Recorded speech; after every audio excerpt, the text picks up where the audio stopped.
नमस्कार, अपना बिहार के इस बुलेटिन में आपका बहुत स्वागत है। मैं हूं आपके साथ विभा उपाध्याय और सबसे पहले जान लेते हैं कोरोना को लेकर अब तक क्या कुछ है अपडेट। तो अब तक देश भर में 392 लोगों की कोरोना संक्रमण की वजह से मौत हो चुकी है। वहीं देश के 170 जिले कोरोना हॉटस्पॉट घोषित किए गए हैं। भारत में अभी तक कम्युनिटी ट्रांसमिशन नहीं हुआ है, जो राहत की खबर है। अब तक 1344 मरीज इस संक्रमण के बावजूद ठीक हो चुके हैं। 20 अप्रैल तक लॉकडाउन की समीक्षा की जाएगी। वहीं खेती, पशुपालन, बागवानी को छूट हासिल होगी। मनरेगा के तहत काम शुरू किया जाएगा। सार्वजनिक जगहों पर मास्क लगाना जरूरी होगा। बिहार में कोरोना के अब तक कुल 70 मरीज सामने आ चुके हैं, जिसमें एक शख्स की मौत हुई है। वहीं झारखंड की बात कर लें तो कोरोना के अब तक 27 मामले हैं और 2 लोगों की मौत हुई है। अब इस ग्राफिक्स के जरिए, जो बिहार के मैप के जरिए हम आपको बताने की कोशिश कर रहे हैं कि अब तक कोरोना संक्रमण की वजह से बिहार में 70 मामले सामने आ चुके हैं, जिनमें सबसे ज्यादा सिवान में 29 कोरोना पॉजिटिव, वहीं लखीसराय में 1, नालंदा में 6, गया में 5, नवादा में 3, मुंगेर में 8, भागलपुर में 1, बेगूसराय से 8 पॉजिटिव मरीज, वहीं सारण से 1, गोपालगंज से 3 और पटना से 5 कोरोना पॉजिटिव, जिससे आंकड़ा जो है वो 70 तक पहुंच चुका है। अररिया के 352 लोग दिल्ली के तबलीगी मरकज में शामिल हुए थे। 191 को दिल्ली में क्वारंटीन किया गया, जबकि 161 अररिया में हैं। कोरोना की बढ़ती आशंका के बीच सवाल ये कि जमातियों के जाल से और कितना संक्रमण फैलेगा।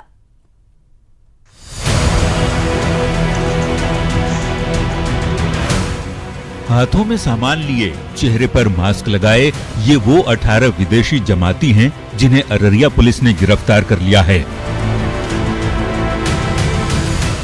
पुलिस गाड़ी से सीधे इन्हें जेल भेज दिया गया। इन पर टूरिस्ट वीजा के नियमों के उल्लंघन का आरोप है। दरअसल ये सभी जमाती दिल्ली मरकज में शामिल होकर लौटे थे। इनमें से कई इंडोनेशिया और मलेशिया के रहने वाले हैं। किशनगंज जिले से भी 11 विदेशी जमातियों को मंगलवार को गिरफ्तार किया गया था। राज्य स्वास्थ्य समिति ने जो आंकड़े पेश किए हैं, उसके मुताबिक केवल अररिया जिले से ही 352 जमाती दिल्ली के निजामुद्दीन मरकज में शामिल हुए।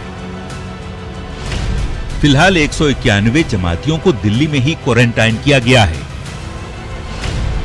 जबकि अन्य 161 जमातियों के अररिया में ही होने की खबर है। अररिया ब्लॉक में अभी तक 30, फारबिसगंज में 7, पलासी में 7, जोकीहाट में 5 और नरपतगंज में 3 लोग शामिल हैं, जो कि इस तबलीगी जमात से दिल्ली से लौटे हैं। और जिला प्रशासन ने जिन्हें 52 लोगों को आइडेंटिफाई किया है, डीएम ने साफ तौर पे बताया है कि उनको जो है क्वारंटीन पर रखा जा रहा है, होम क्वारंटीन पे रखा जा रहा है। ऐसे लोग से न्यूज़ 18 भी कहता है कि जो आप विदेश से आए हैं और आप बाहर से आए हैं, दिल्ली के मरकज़ से आए हैं, तो आप खुद ब खुद घर से बाहर निकलिए और अपना स्वास्थ्य परीक्षण कराइए। हालांकि पुलिस ऐसे लोगों को ट्रेस कर रही है। वैसे राहत की खबर ये कि अररिया में पकड़े गए सभी 18 विदेशी जमाती कोरोना निगेटिव पाए गए हैं। लेकिन कोरोना बंदी के बाद भी ये जमाती छिपे हुए थे। प्रशासन की जांच में सही पाए जाने पर सभी आरोपियों पर कार्रवाई करते हुए उन्हें जेल भेज दिया गया। सतीश कुमार, न्यूज़ 18, अररिया। तो तबलीगी जमात में शामिल होकर समस्तीपुर पहुंचे 9 बांग्लादेशी नागरिकों को जेल भेज दिया गया है। इन सभी को धर्मपुर इलाके से मोहम्मद सैफुल अंसारी के घर से 1 अप्रैल को हिरासत में लेने के बाद क्वारंटीन सेंटर में रखा गया था। पुलिस के मुताबिक टूरिस्ट वीजा पर आए ये विदेशी धर्म प्रचार कर रहे थे और कोरोना बंदी का उल्लंघन कर रहे थे। पुलिस ने बांग्लादेशियों को अपने घर में रखने वाले सैफुल अंसारी को भी फिलहाल जेल भेज दिया है। तो ये सभी जेल भेजे जा चुके हैं टूरिस्ट वीजा पर। ये सभी यहां पर पहुंचकर धन प्रचार कर रहे थे और जिस शख्स ने इन्हें पनाह दे रखी थी, सैफुल अंसारी, उसे भी फिलहाल गिरफ्तार कर लिया गया है। नालंदा में आज 3 कोरोना संक्रमित मरीज मिलने से जिला प्रशासन में हड़कंप मच गया। मरीजों के मोहल्ले को पूरी तरह से सील कर दिया गया है और स्वास्थ्य कर्मियों के अलावा पुलिस लगातार चौकसी बरत रही है। जिले में अब तक कुल 309 कोरोना टेस्ट कराए गए हैं, जिनमें 249 लोगों की रिपोर्ट निगेटिव आई है, जबकि 6 लोगों की जांच रिपोर्ट पॉजिटिव पाई गई, जबकि 54 कोरोना संदिग्धों की रिपोर्ट आने का इंतजार किया जा रहा है। गंभीर बात है, पॉजिटिव होना ही गंभीर बात है। बट अभी तक हम लोग देख रहे थे कि जो पॉजिटिव आए थे उनसे ट्रांसमिशन नहीं हुआ था। वो 2 थे, उनके परिवार वाले इफेक्ट नहीं हुए थे। इसमें ट्रांसमिशन है। अब वो देखना है कि वो अब किस स्थिति में नया पटना से आया कि कहीं और का वायरस है, अब ये एग्जामिन करने का चीज है। तो नालंदा के बाद मुंगेर में भी मरकज से लौटा एक शख्स कोरोना पॉजिटिव पाया गया। 60 साल का यह शख्स बिहार शरीफ में तबलीगी मरकज में शामिल हुआ था, जिसे जिले के 22 लोग इसमें शामिल हुए थे। जो जानकारी इस वक्त सामने है कि जिले के 22 लोग इसमें शामिल हुए, सभी की जांच कराई गई, जिनमें से 1 कोरोना पॉजिटिव पाया गया है।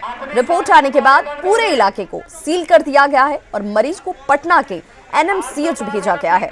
साथ ही उसके परिवार के 10 लोगों सहित 15 लोगों को जांच के लिए भागलपुर रेफर किया गया।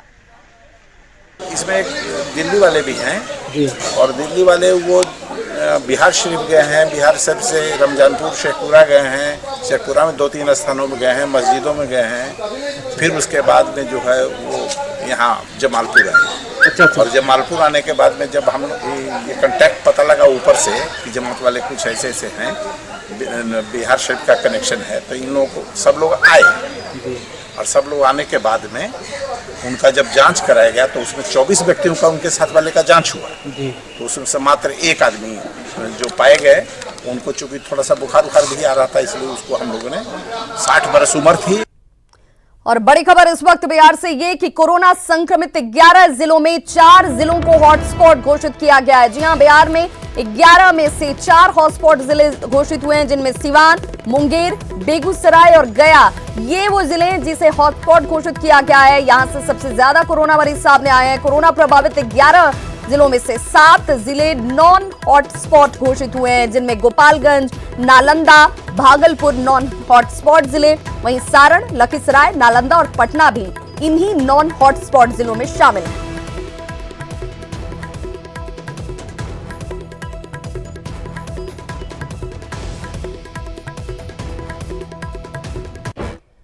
अब ऐसे में आपको यह जानना बेहद जरूरी है कि आखिर ये हॉटस्पॉट क्यों कहे जा रहे हैं, इसके पीछे आपको क्या सतर्कता बरतनी चाहिए। तो बिहार के 4 जिले इस वक्त हॉटस्पॉट जिले घोषित किए गए हैं, जिनमें सिवान, नालंदा, नवादा और बेगूसराय को हॉटस्पॉट घोषित किया गया है। अब ऐसे में नियम क्या लागू होते हैं यहाँ पर? हॉटस्पॉट वाले जिलों में बाहर निकलने पर पूरी तरह से पाबंदी होगी। जरूरी सामानों को सरकार खुद मुहैया कराएगी। किसी भी तरह की दुकान खोलने की इजाजत यहां नहीं होगी। इलाके में सख्त पहरा होगा। एम्बुलेंस और फायर ब्रिगेड की गाड़ियों को भी इजाजत लेकर ही इन इलाकों में प्रवेश करने दिया जाएगा और इसीलिए यहां पर विशेष सतर्कता बरती जा रही है और आपको भी ज्यादा सावधान रहने की जरूरत है।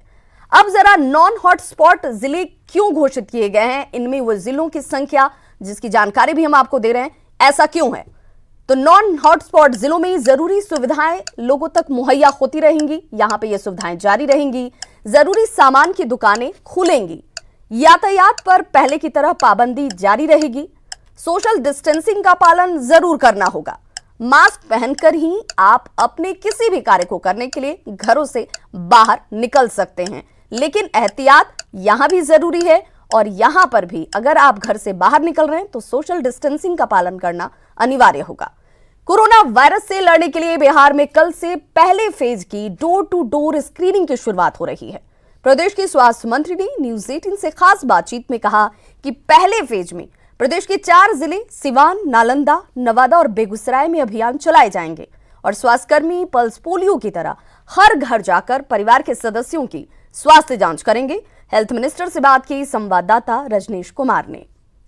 कोरोना को लेकर राज्य सरकार लगातार अलर्ट है। ऐसे में कल से पूरे बिहार में फिर से डोर टू डोर स्क्रीनिंग की व्यवस्था कराई जा रही है और अभियान की तैयारी कैसे चल रही है, हम सीधे बात करते हैं। बिहार के स्वास्थ्य मंत्री मंगल पांडे हमारे साथ मौजूद हैं।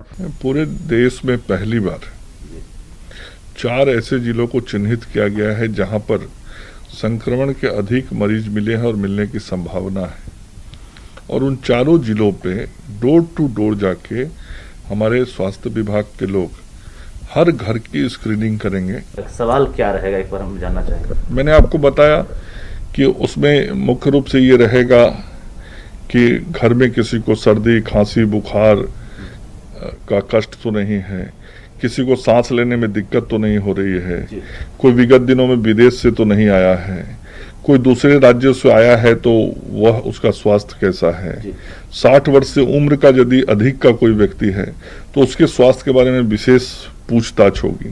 फिलहाल अभी जो स्क्रीनिंग अभी शुरू की जा रही है डोर टू डोर, तो ऐसे में क्या लग रहा है कि जांच सेंटर भविष्य में जो 6 जांच सेंटर हैं ये कारगर हैं सैंपल इकट्ठा होने के बाद? बिल्कुल कारगर हैं, और आज की स्थिति ये है कि हमारे पास सैंपल बचे नहीं रहते हैं, बैकलॉग नहीं रहता है। जितने सैंपल्स हमारे रोज इकट्ठे होते हैं हम इन लेबोरेटरीज में सबकी जांच प्रतिदिन कर ले रहे हैं। 2 चरण में आप जांच शुरू करेंगे स्क्रीनिंग? जी, 2 चरण में। धन्यवाद। तो हमारे साथ बिहार के स्वास्थ्य मंत्री मंगल पांडे थे, जिनका कहना है कल से ही शुरुआत हो रही है डोर टू डोर स्क्रीनिंग की। कैमरामैन मनोज के साथ रजनीश कुमार, न्यूज़ 18 पटना। तो इस कोरोना के कहर ने आम जनजीवन को पूरी तरह से अस्त व्यस्त कर दिया है। कोरोना बंदी की वजह से कई लोग दूसरे प्रदेशों में फंसे हुए हैं। भोजपुर सहित अलग अलग जिले के करीब 200 स्कूली बच्चे और उनके परिजन आंध्र प्रदेश में फंसे हैं। बच्चों के साथ उनके परिजन बेहद परेशान, चिंतित हैं। उन्होंने सोशल मीडिया पर एक वीडियो जारी कर मुख्यमंत्री नीतीश कुमार से मदद की गुहार लगाई है। ये बच्चे आंध्र प्रदेश के विजयवाड़ा विश्व शांति स्कूल के हैं। कोरोना के संक्रमण से निपटने में पूरा देश एकजुटता के साथ खड़ा है। सोशल डिस्टेंसिंग का सख्ती से पालन भी किया जा रहा है। बावजूद इसके कुछ इलाकों से ऐसी तस्वीरें आ रही हैं जो बेहद खतरनाक हैं। दूसरे प्रदेशों में रह रहे प्रवासी मजदूर ट्रेनें चलाने की मांग कर रहे हैं, और ऐसे में यह जानना बेहद जरूरी है कि क्यों ट्रेन से सफर करना इस वक्त आपके स्वास्थ्य के लिए नुकसानदेह साबित हो सकता है। देखिए हमारी ये खास रिपोर्ट।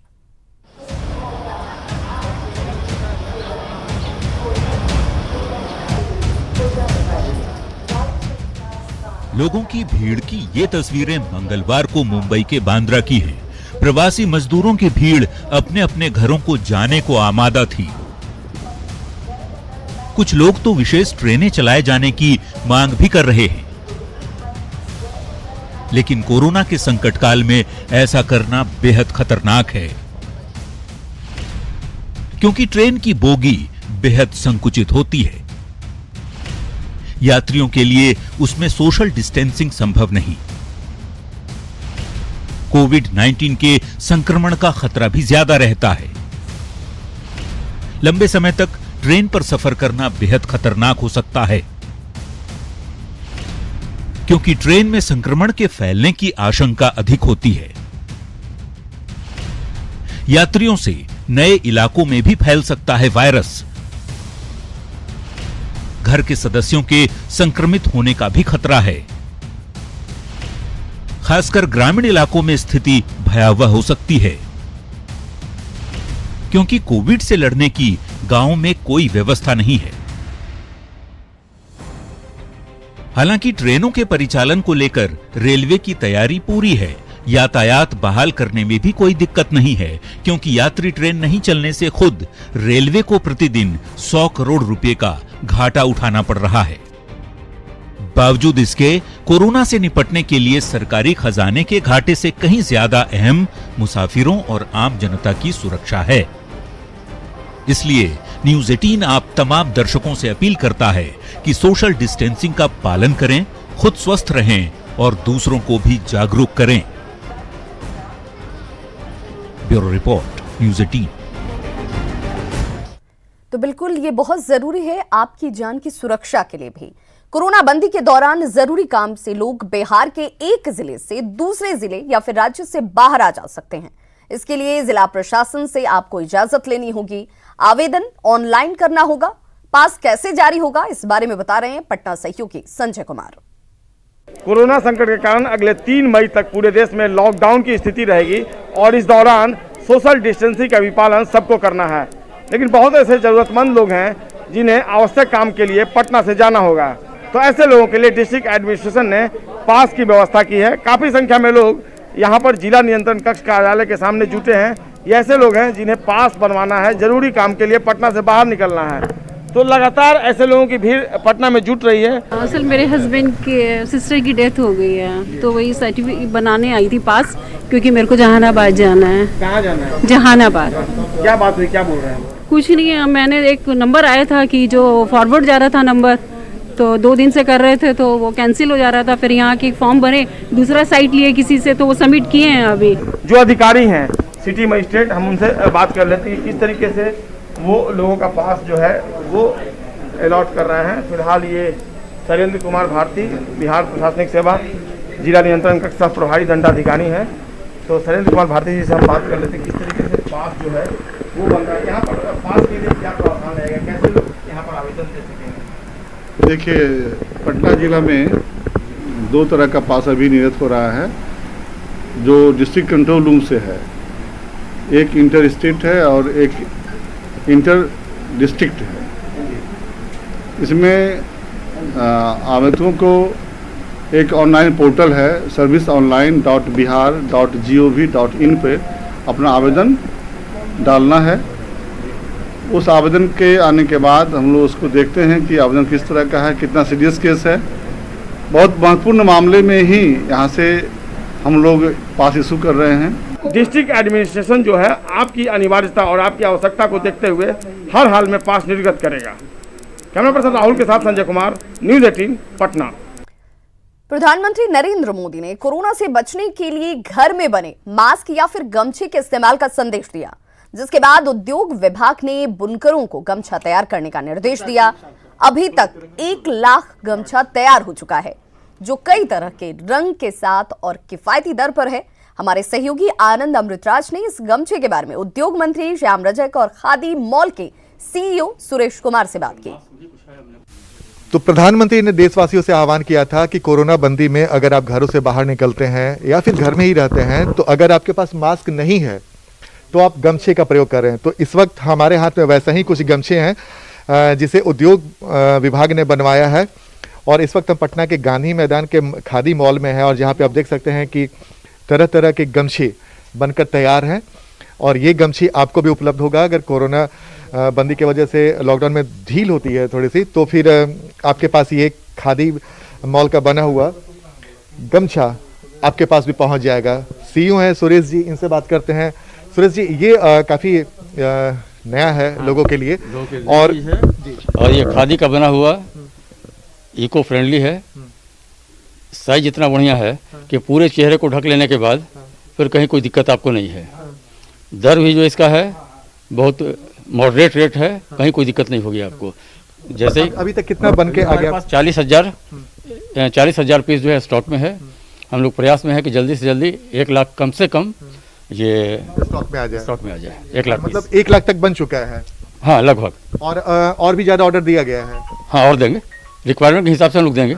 तो अभी तक हमारे पास 51,000 गमछा खादी ग्राम उद्योग बोर्ड से तैयार हो चुका है, और लगभग 45,000 हैंडलूम का तैयार हो चुका है। हमने कहा कि इसको और तीव्र गति से बनाया जाए, क्योंकि आने वाले समय में उसकी उपयोगिता तो है ही, इसकी डिमांड भी ज़्यादा बढ़ेगी, और डिमांड के अनुरूप अगर हम पूरा नहीं करेंगे तो एक बहुत बड़ा स्कार्सिटी होगी। तो खादी बोर्ड की अपनी जिम्मेवारी भी है, तो इसलिए हम लोगों ने इसको ज़्यादा से ज़्यादा उत्पादित हो, इसमें हम लोग लग गए हैं। कोरोना बंदी में थोड़ी ढील होती है, तो आपके पास भी खादी भंडार का बना हुआ ये गमछा, जिसके बारे में प्रधानमंत्री ने आह्वान किया था, आपके पास भी पहुंचेगा, ताकि इसका उपयोग कर आप भी सुरक्षित रह सकें। कैमरामैन मनोज के साथ आनंद अमृतराज, न्यूज़ 18 नेटवर्क, पटना।